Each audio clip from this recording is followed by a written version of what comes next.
This trick he uses in his home every winter. All you need is citrus, cloves, and a candle. The effect is brilliant. Cut off the top of an orange, approximately 1/3 of the height. Cut the base from the larger part of the fruit so that it can stand steadily.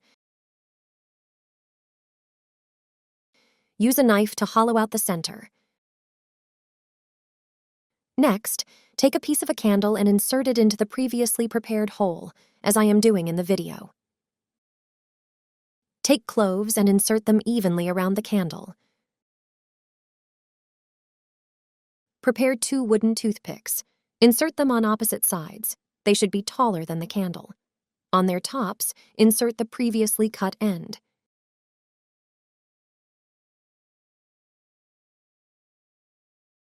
Ignite the prepared candle. After a few seconds, a pleasant scent of citrus and cloves begins to fill the house. This is a natural version of an air freshener, completely biodegradable. It is particularly done during the holiday season.